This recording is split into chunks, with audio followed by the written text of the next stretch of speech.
Welcome to the first episode of Sacred Stitches, and today we are going to explore a little bit about attachment styles. So there are different attachment styles: anxious attachment, avoidant attachment style, secure attachment style. If you haven't heard about attachment styles, please check that out, and I think it can really show you more about yourself, to understand yourself at a deeper level. So on this episode, more specifically, we are going to be talking about two attachment styles. The first one is anxious attachment style. So what is anxious attachment style? So anxious attachment style is a state where a person has a very deep fear of abandonment, but also has a very deep desire of closeness. So they want to get so close, but they're so afraid to be abandoned. And this all dynamics, because it means that two different energies are operating here: a desire for closeness and a fear for abandonment. So there's this push and pull between this, and the person can end up being very anxious. Think about feeling anxious or overthinking when your partner doesn't respond to messages immediately, or when they take long to reply. And mostly it's always a mirror of a deeper wounding, probably in childhood. You can look at your childhood traumas if it happens that you resonate more with anxious attachment. I've had experiences in both aspects of the spectrum. I've been a very anxiously attached person, and then I've worked my way into being a securely attached person. And that's what I want to share with you today. So if you really want to know yourself, because Sacred Stitches is about transforming yourself from the inside out, as you go on with your journey, you realize that most of the work is within yourself.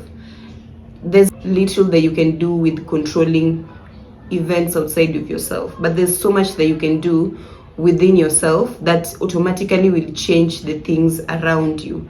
If you're trying to change and trying to understand yourself, your relationships, going out and learning more about the attachment styles, it can help you just understand your, childhood traumas. It can also, not just traumas, it can help you understand yourself better and to give you some awareness on where to improve. So if you want to check out more about anxious attachment styles, you can do that. But if you want a whole video explaining each of those, please comment attachment styles below, and if there are enough people comment on the video, I may just actually make a full video explaining each of the attachment styles. Secure attachment is marked by a balance of closeness and independence with a strong sense of self-worth. So it means that a secure person has inner security. They don't seek external validation, which means that they don't base their worth solemnly on how other people perceive them. So you tend to see also that securely attached people are very confident within themselves, and they have a strong sense of self-worth. Self-worth is a very, very, very important topic. The difference between an anxiously attached person and a securely attached person in regards to self-worth is a securely attached person has already understood that their self-worth is inherent.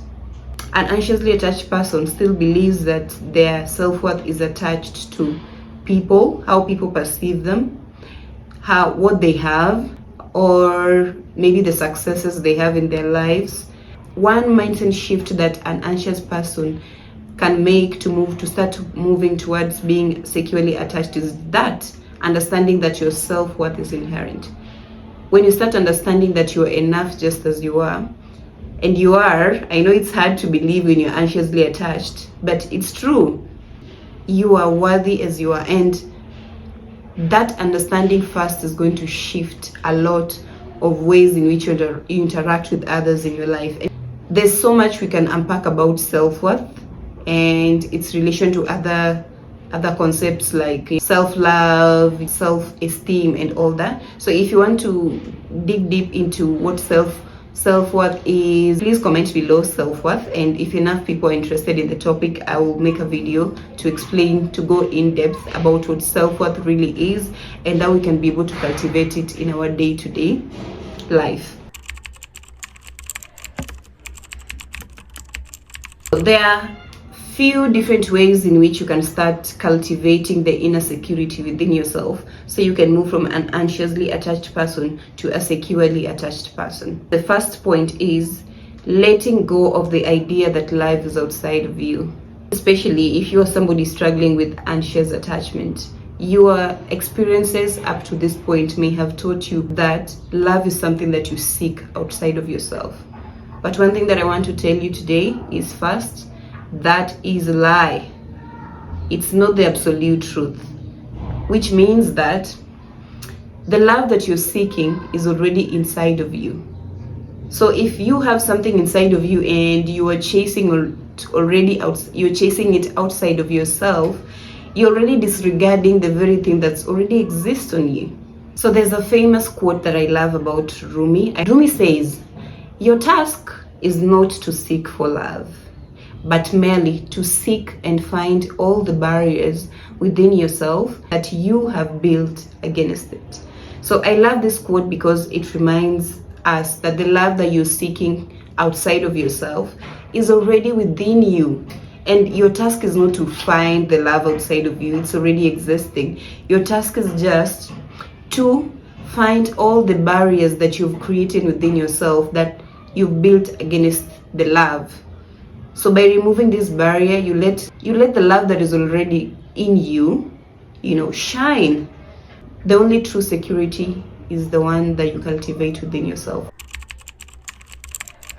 Number 2, building self-trust through small promises. Like we said, an anxiously attached person, if you dig deeper maybe into childhood traumas and that, you may find that you're dealing with abandonment wound.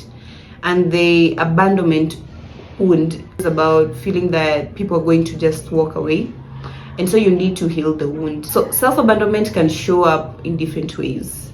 It can show up about neglecting your needs, and which is very common with anxiously attached people. You're always people pleasing, so you're seeking for things outside of you. You're pleasing people so that they can, validate you externally and all that. You are overgiving. You're always there for everyone, but no one is there for you. If you relate to these things, if you relate to whatever I'm saying, you need to do some work. You need to understand yourself some more and see where this wound started from. So self-trust is another way of healing that relationship healing from self-abandonment. So how do you heal from self-abandonment? By starting to build self-trust.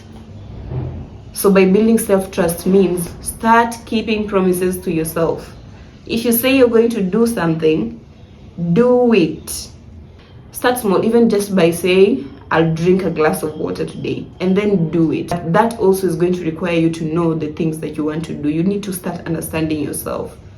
If you say you go to the gym, show up to the gym. Okay, even if it's just for 20 minutes, just make sure you show up. And as you do that, you start building a different story. You start giving your subconscious a different story. So now, if I go to the gym, if I said I go to the gym, I can now go to the gym. Do something that nourishes you. Read, journal, things that nourishes you. A sport you like to play. Show up. Do something you like. Build the trust within yourself, and that's how you become securely attached. There's a quote that I like that says, "And God said, love your enemy, and I obeyed him and loved myself." I don't know if you guys know, but you are your worst enemy. You're your worst enemy when you don't even listen to yourself, when you're harsh on yourself. You're a bad friend to yourself. Right now, just ask yourself, would you treat your best friend or somebody you really love the way you treat yourself? Would you? Whatever your answer is, that is the first place that is going to show you what you need to work on. If you wouldn't treat the people you love the way you treat yourself at the moment, then it means that you need to change something. Learning to be securely attached is going to need you to be compassionate with yourself. It's going to need you to be kind to your own self, especially if you are an anxiously attached person. You probably grew up in a dysfunctional home where your needs were not met, and this can create a nervous system that is anxious, and can also give you an inner critic. So the only thing that you need to do or learn as an anxiously attached person is do not listen to your inner critic. Instead of taking that, believing that, start challenging the voice. In fact, if you have like an inner critic that keeps telling you of how much of a failure you are, think about moments where you've done something, even just the smallest things that you've achieved in your life. You have to ask for evidence. Most of the time when you start challenging your inner critic, you'll find that some of the stories that your inner critic is saying do not actually really make sense. They don't have any evidence.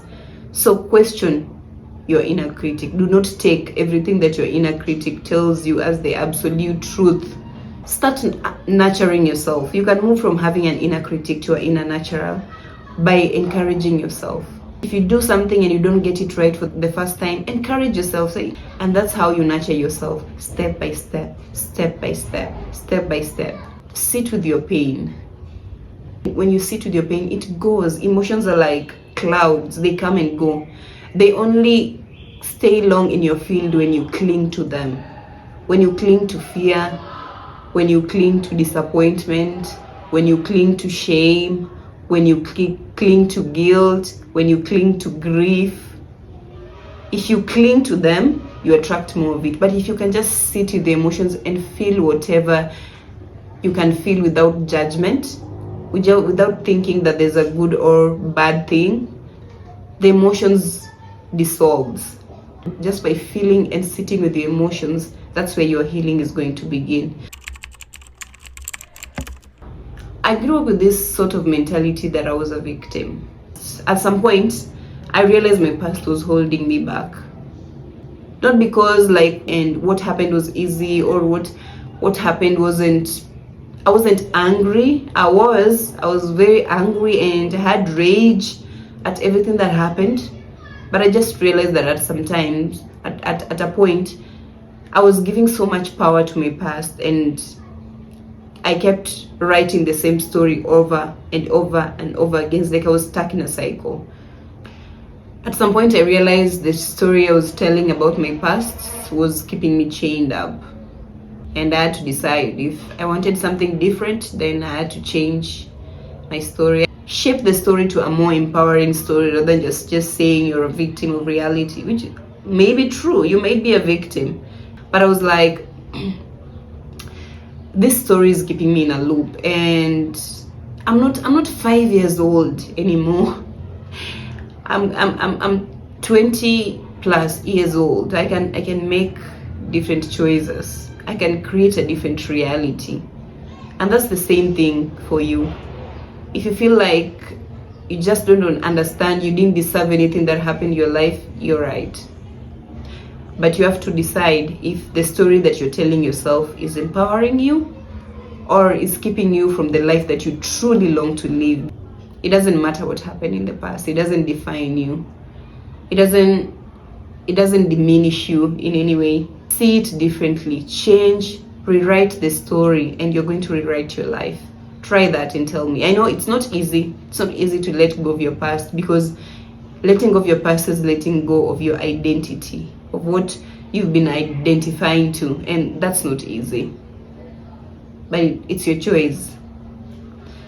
You want whatever you've been creating so far. Are you happy with the life you've been creating? If you are, it's fine. But if you want something different, if you want an empowering reality, you're going to have to change. You're going to have to let go of what is not empowering anymore. You have to change your story. So the first question, we're going to define what are healthy boundaries. So I'm going to explain to you what it means by healthy and unhealthy boundaries. Boundaries are limits we set in our relationship with others, defining acceptable behaviors and protecting our emotional, physical, and mental being. They are essential guidelines for how we want to be treated and what we will and will not accept from others. Boundaries are not about controlling others but about controlling our own reactions and choices in response to others' actions. If you're dealing with people, you have to have boundaries. And one thing anxiously attached people lack is boundaries.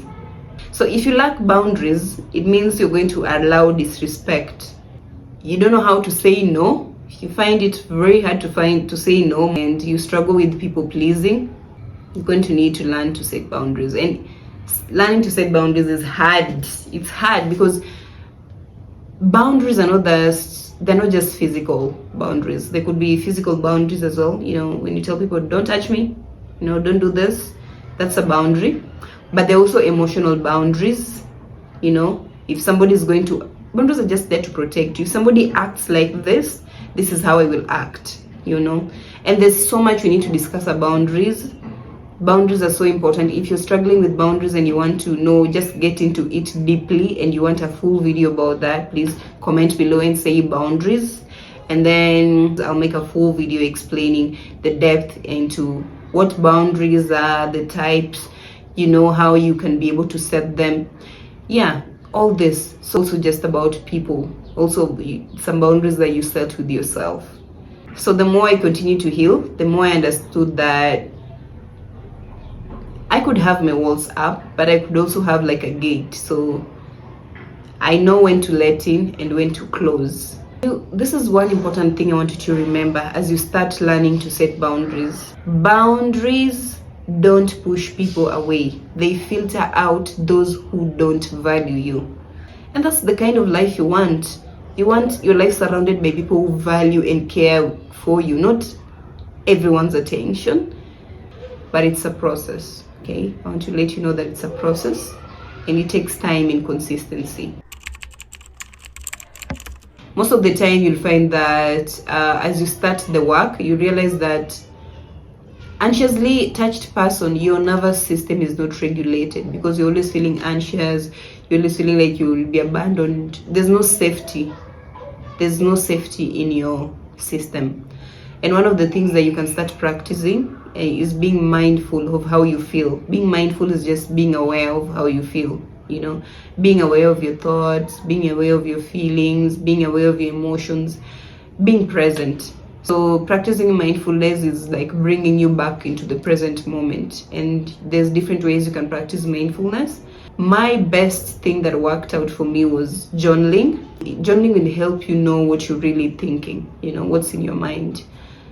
So you can start practicing journaling. Just take out a pen and a paper. Just write out what you think, anything. It doesn't have to be perfect. You don't have to have any goals when you're doing that. Just write down your thoughts. And that will start helping you understand how you think. And by understanding how you think, you can start, changing the thoughts that are not helping you grow. So practicing journaling is great. Another thing, you can start practicing meditation. If you guys have heard about the concept of meditation, start practicing meditation. Nowadays there are so many meditation apps that you can start doing for free. Meditation is just about trying to be aware of your thoughts. So just sitting in stillness, and you don't have to go to a mountain to meditate. The best app that I try to use when meditating is called the Insight app, where you can get different guided meditations. Yeah, meditation will help you identify your behavior, some of your actions that you need change, some of your thoughts, some of your mindsets. Yeah, so practice meditation through journaling, mindfulness, and being present. As you start to heal, you're going to need to start caring about yourself. Self-care is more than just, taking care of yourself physically, taking a shower, doing some makeup, wearing something you love, You need to start learning to put yourself first. Self-care and self-love is not selfish. It's essential. If you don't take care of yourself, you are not going to be in a position to be able to take care of anyone else. You're not going to be in a position to even give, because what are you going to give if you don't have anything to give? Nothing. You can't give from an empty cup. So you must fill your own cup. You must fill your own cup. You must take care of your own needs before just taking care of everyone else. Do you have your needs met? It's not being selfish. It's okay. It's how you take care of yourself, and then once you take care of yourself, you can have an overflowing cup that can also be able to give to others. But if your cup is empty, you have nothing to give. So you have to pour into yourself, and you pour into yourself by taking care of your needs. If you need rest, take rest without feeling guilty. Something is affecting you emotionally and you need to distance yourself from it, start doing that. Give yourself the things that you need, and yourself will take care of you as well. Take care of your body, and your body will take care of you. Take care of your mind, and your mind will take care of you. So you have to prioritize self-care. You have to prioritize yourself. You have to prioritize self-love. You have to love yourself enough to listen to your body, to listen to your heart, to listen to your soul, to start listening to your intuition, to start going inwards, to start thinking for yourself, to start making decisions based on what you want and not what others want. That's the journey of transmuting anxious attachment to secure attachment. As I wrap up this video, I want to let you know that moving from anxiously attached attachment to secure attachment is a process. It's not a light switch. It's a dance. It's gonna need consistency, and it's gonna need time. You're not just gonna wake up and your life will be changed, but as you continue practicing the things that we have talked about, that's how you're going to start embodying the energy of a confident woman, a woman who doesn't chase, a woman who attracts, a woman who believes in herself, a woman who takes care of herself, a woman who loves herself, a woman who is magnetic. That's how you start being this kind of woman, and that's what I want for you. So I want you to remember that this is a journey, it's a process, it's gonna take some time, so be patient with yourself. Be patient. Take all the patience you need and just take it a day at a time. You got this. You got this, beautiful woman, and I am here to cheer you on. I'm here to appreciate your journey, and I want to see you grow. I just want to see you do the best things, that you live the life that you want to live, that you came here to live, that you knew you wanted to live before the world taught you that you had to be different, before the world took away your power. I'm here to remind you that you're powerful. I'm here to remind you that you have the power to rewrite your own story. You have the power to create the life that you want. You have the power to be able to create happiness within you again. You do. What do you think you can do today that can move you from an anxiously attached person to a securely attached person? Please share with us in the comments, and I'm so excited to see you guys grow. I'm so excited to see how you guys are going to evolve, and I'm here with you every step of the way. One last thing before I go. So another very important thing that I do on my channel is I don't just believe in learning intellectual knowledge. Like, you having this information is very important. At least you have rewired your brain in some way by listening to this episode. But the best way to actually embody and become what you've learned is by practicing. And one way that I do embodiment is so important in my work. And that's why one of the things that you can do, if you're a crochet person, if you love to crochet, I love to crochet. Crochet is like my embodiment practice. I have become who I am because of my art. There's a quote that says, every creative knows that their work has a symbiotic effect. As they create, they themselves are created. So if you want to embody the energy of secure attachment and you're a good crochet artist or you want to learn crochet, this is the best way to embody the energy. And the set that I made for that was this set that I'm wearing today. I can just show you guys how it looks like. So I call this the secure set. When I was making it, the whole episode that I've made, I was thinking about cultivating security within yourself. And that's why I went for these colors. The deep maroon for security. The process should be fun. So I made this as an embodiment of secure attachment, moving from anxiously attached and secure attachment. So if you're somebody struggling with anxious attachment and you like to do something with your hands that can be able to help you with the process of embodying this to make it easier rather than just listening to an intellectual podcast, the best way is to make this with me. So I am going to link a video of the tutorial, step-by-step tutorial of this top. It's very easy, beginner friendly, because it just uses a single stitch for this. Yeah, and they are like beginner stitches, so you can try this out.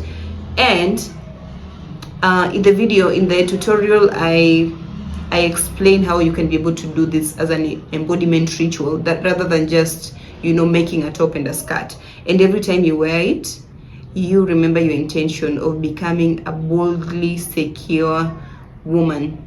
Become a person that is secure within yourself, and that's what I want for you. So if you want to do a ritual to this, to amplify the process of moving from anxiously attached to securely attached, make the top with me. I'll leave the link in the description to this video. Otherwise, thank you very much, guys, for tuning in. If you enjoyed this podcast, you can share it as well. And I'm gonna see you in the next episode of Sacred Stitches. It was nice to have you around. Thank you very much. I'll see you next time. Bye.